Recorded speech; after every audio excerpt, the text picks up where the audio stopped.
Coming up, an interview with one of the UK's top entrepreneurs, in fact, arguably one of the world's top entrepreneurs, as we get to meet John Hayes, founder and owner of Hayes Travel, as they're about to achieve a milestone that very few businesses ever achieve, and that's £1 billion of turnover.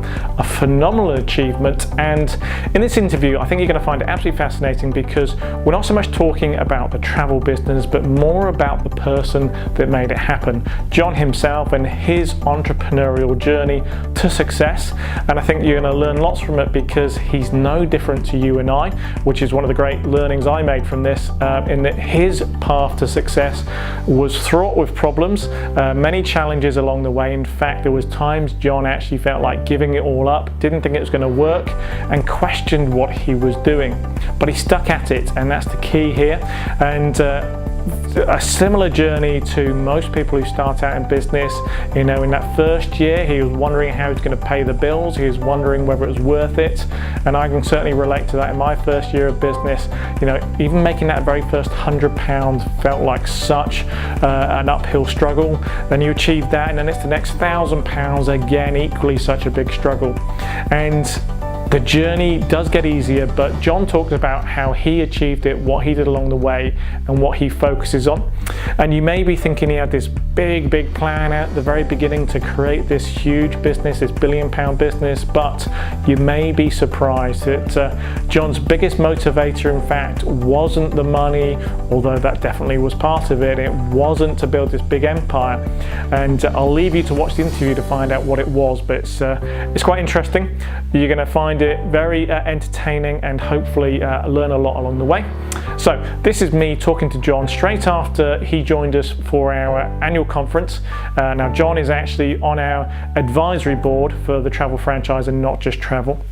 So he's a great mentor for us. He's taken a great interest in our business because we're not really in competition with each other, and John's watched us as we grow and he's seen the results we're achieving. So some great synergies there, which we do touch upon.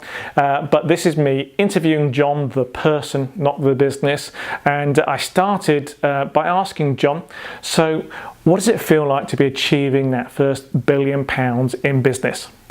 Yeah, it's a milestone, and to be perfectly honest, I didn't really think about that we're getting quite close to the milestone. I was being interviewed at a conference by Travel Weekly, and Lee, one of the reporters from Travel Weekly, kind of asked about our sales, and I said, oh, we're at 930 million. So he said, oh, you're probably, wow. Will you hit the billion? And I went, oh yeah, that will next year probably, the next few months, and the rate of growth that we've got. And it's weird, but I hadn't actually really thought about it. When he asked the question, I went, oh, really, we ought to celebrate this. It's just like a batsman going from 99 to 100, getting a century. So it will be a milestone, and we will celebrate it, but I haven't decided what we're going to do yet. It must bring a smile to your face every time you think about this achievement that's going to come. Yeah, it does. Since I've been asked the question, I've started thinking about it. I think I know what I'm personally going to do. I'm going to go back to see him where we started all those years ago. It was a long time ago. Dare I say, 1980. Really very humble beginnings. A really pretty grotty shop in the back of my mum had a children's wear shop in Seaham, and a small mining town in County Durham, and so I think I'd like to go back to where it all began. So it might be a random question, but can you remember how much you turned over in your first year? Yeah, I think it was I have kept all the records actually. I think it was about £20,000, but it wasn't the full year. Yeah, okay. It wasn't the full financial year. Makes a difference. So that's phenomenal growth by anybody's standards, though, isn't it? That's less than 40 years from £20,000 to £1 billion of turnover. Yeah. What made you get started in travel? Well, I didn't have any travel experience, and I'd been a student. I'd collected a couple of degrees, I'd had a maths degree and a MBA, business master's degree in business administration, and I spent a little bit of time in the city of London as a merchant banker, very short period of time, like weeks, maybe months, and I wasn't sacked, but I promise you I wasn't sacked, but I kind of sat there and I was pretty confident like I would be pretty good at it and make probably quite a lot of money.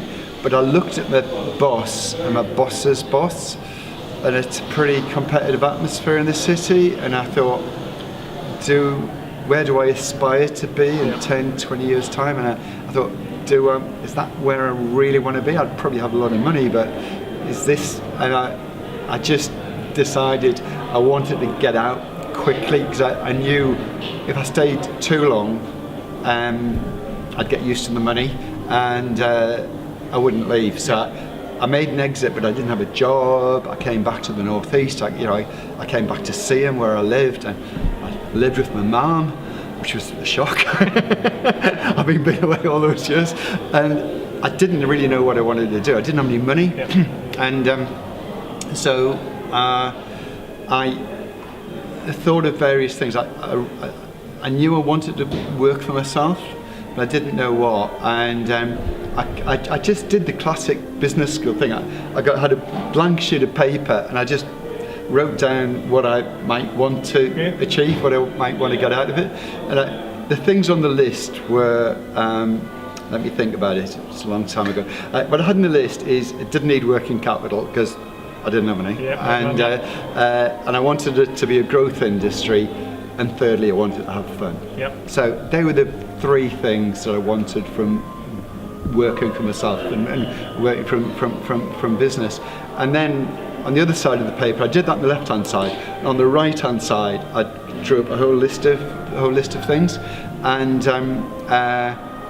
just they tried to fulfill those criteria. I seriously looked at being an undertaker, which is kind of the opposite end of the spectrum of travel. Well, you're guaranteed business, you know? Yeah, guaranteed business. The margins are huge, massive margins in undertaking. And the reason I looked at undertaking is my dad was a joiner at the pit, and he thought he could make the coffins, and then we could have this undertaking business where he would make the coffins, and. He was really keen on it, and I did do the research. As I said, the margins were great. It did tick a couple of boxes, but it didn't quite tick the fun. I was going to say, didn't probably quite not tick the most fun box. I mean, that sounds like a great way for anyone who's thinking of starting their own business, of just brainstorming to themselves, coming up with ideas, and going with what gets them excited. Absolutely. I think really we spend a huge amount of our life at work and working, and all of these, I don't regret the decision at all. Not for, absolutely not.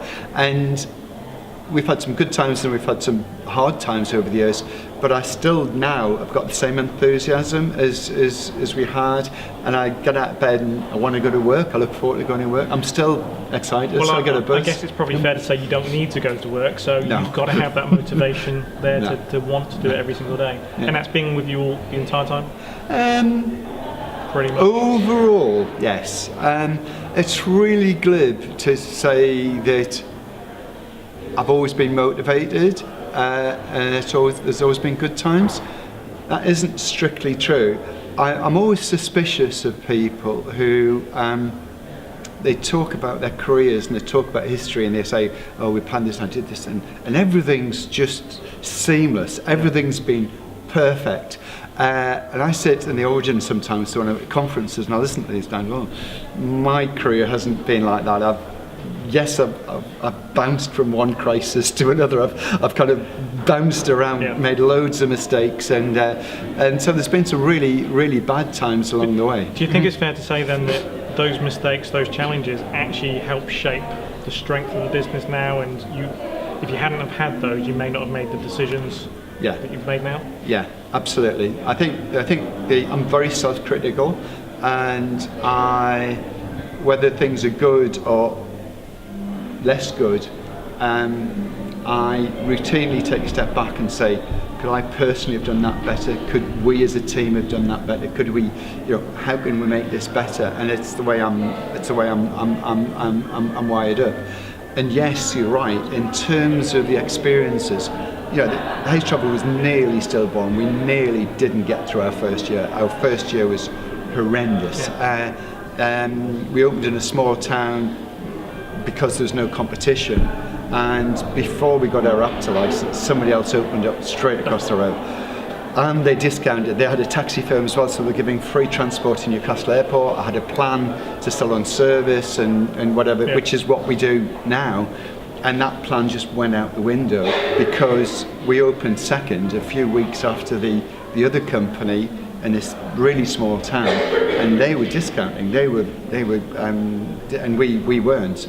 And quite frankly, we just couldn't get the sales because of that. And so we needed to change our strategy, we needed to change our policy, and because otherwise we were just going to go bust. So that's really interesting. So, I mean, there's probably people thinking, well, it's okay for John, he's this massively successful company, millions and millions of pounds of turnover, you've got it easy, but clearly in those early days, lots of challenges you could have not carried on. So what do you say to anyone who's maybe self-employed, in those similar situations, maybe not in travel but in other business?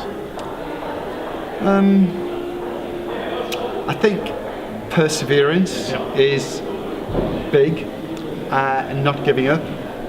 Certainly in the early days there were several occasions when I thought we're struggling to make any money.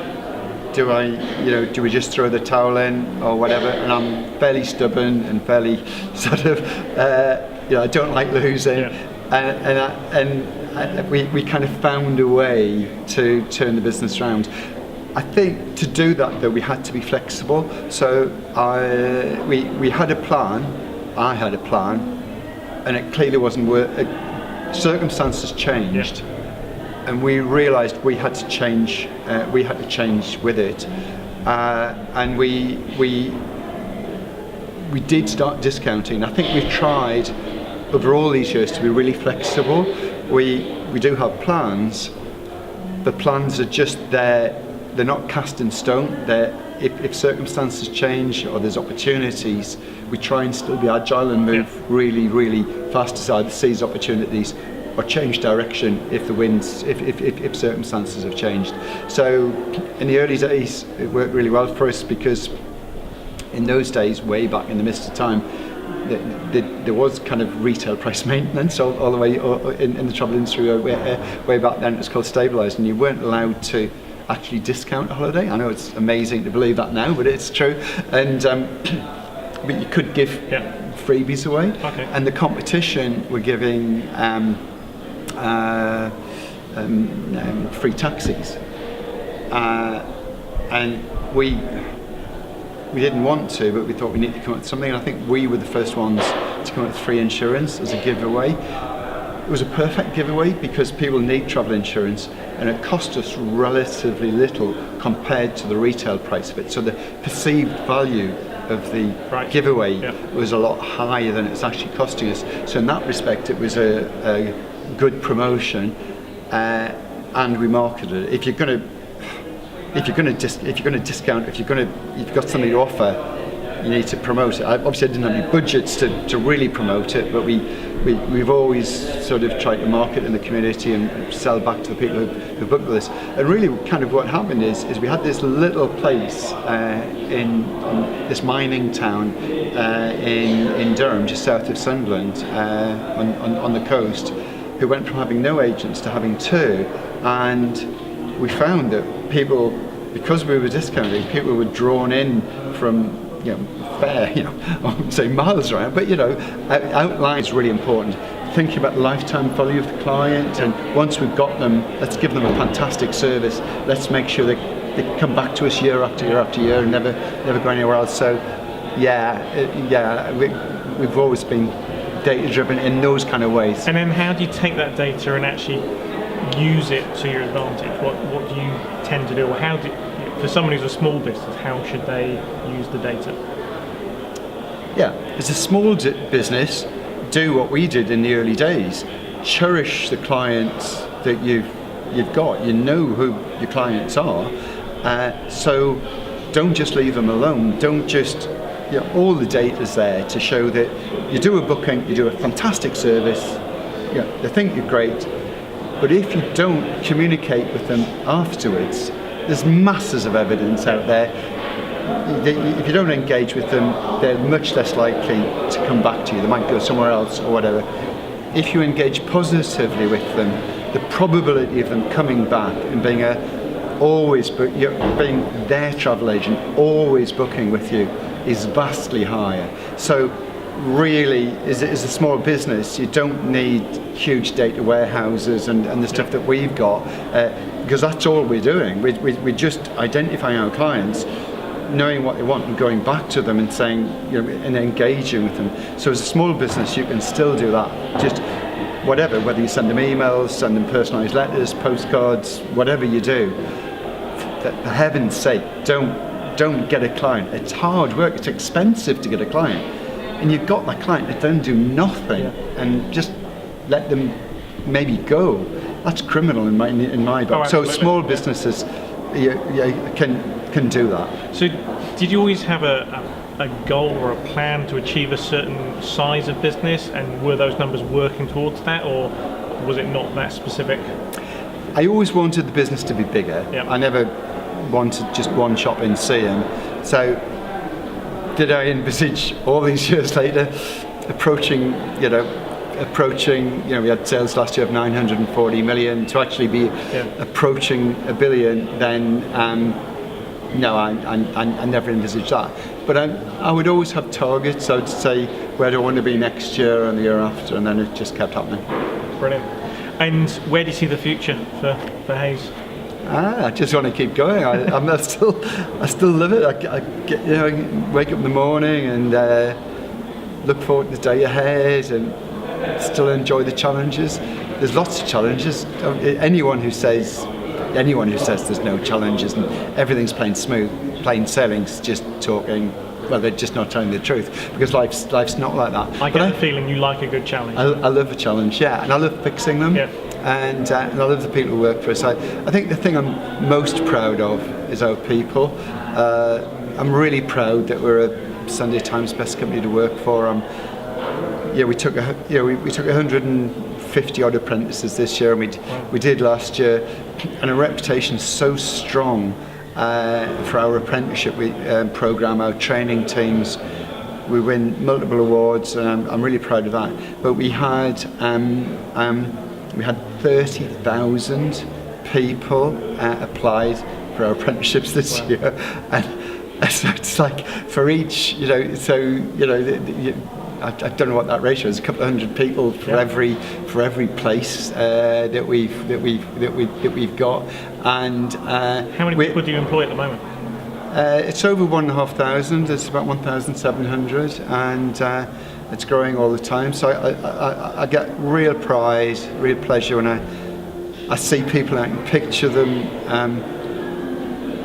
Yesterday we had what we call direction of travel, and our head office teams a few years ago quite rightly said, look John, you go away, you take the sales team on conferences to exotic places. We're here at head office and we don't really hear what the business is doing very well, and they were quite right. And so we started doing twice a year, having direction of travel, and we had 80 there yesterday. We rotate people, it's a diagonal slice through different departments of head office. We've got more than 400 at head office, so we had a representative sample. I had 80 yesterday, and we just talk through how the business is doing, what we're doing, and then I take kind of questions which I'm not prepared beforehand what they're going to be. They're quite a range of questions. But the people presenting yesterday there was 3 other people presenting, and they were all joined us as apprentices, and they're all senior managers now, and that gives me just massive pride, because I can picture them as sort of 16-year-olds, not much confidence, probably no qualifications or whatever, and I see them get big jobs now, and that's what gives me the biggest buzz, the people. Brilliant. And then one final question then. So there's probably a lot of people out there who want to be successful in business, they maybe just started out, they don't necessarily have a plan to make £1 billion a year company, but what should they be doing to really grow their business now? Sort of a final thought maybe for people. I think I'll stick to travel. I'll be specific with regard to that. I think it's true of other businesses as well. Is you're quite right. You don't have to have a fantastically original idea. Yep. And I feel that it's something that programs like Dragon's Den and The Apprentice, I don't really feel that they do business a real service personally. I don't think they're representative of what real business is like. And I think people nowadays see Dragon's Den and you think you have to have some fantastically whizzy, innovative idea to make a success. My idea when we started was to be a travel agent. Yeah, like at the time, I think there were 10,000 travel agents in the United Kingdom. So was it an original idea? No, it wasn't an original idea at all. So it doesn't have to be original. I think it needs to then be, so you just wanted, I think the important thing is do something that you enjoy, you're going to get pleasure from, and whether it's being a hairdresser or being a home worker with your own business, or and obviously I would say in terms of people working from home, join a big organisation like not just travel, and I'm not saying that lightly, but it's really tough out there, and unless you've got the support of big organisations in this modern era, then doing it on your own in terms of negotiating the commercial deals, the technology, the back office functions, I think it's pretty tough now. I think it's harder now than it was when I started. So the main thing I would say to answer your question is do something that you enjoy, and if you're a home, if you're a franchisee or you're a home worker, and you get up and you make a good living and you enjoy it, that's brilliant, isn't it? You're happy. Absolutely. Well, brilliant. Well, thank you very much, John. Inspiring. Thank you for your time. Good. Cheers, brilliant, Steve. Thanks. Okay, thank you. Thanks. So there we go, an absolutely fantastic interview with John Hayes. Hopefully you enjoyed it as much as I did recording it with him. A great insight into how you don't have to do anything particularly special to start your very own travel business. Just like John says, there were already lots of other travel companies out there when he got started, and he's gone on to build this massive empire in the travel sector. In fact, John likes what we're doing so much here at the Travel Franchise and Not Just Travel. He's joined us on our advisory board because that's how much he believes in the work that we're doing. He's watched our numbers and the growth in our business over the last couple of years and can see that we're doing something particularly special. We're not in competition with each other, just in case you were wondering if there was overlap. We work in very different sectors, and John helps and supports us in our business. So if you'd like to know more about how you could get started in your very own travel business, then pop along to www.thetravelfranchise.com/tour, and you can watch a 12-minute video all about the travel franchise and how you could be starting your very own travel business. Hopefully you enjoyed this video. More to come, and do check out our website for more details.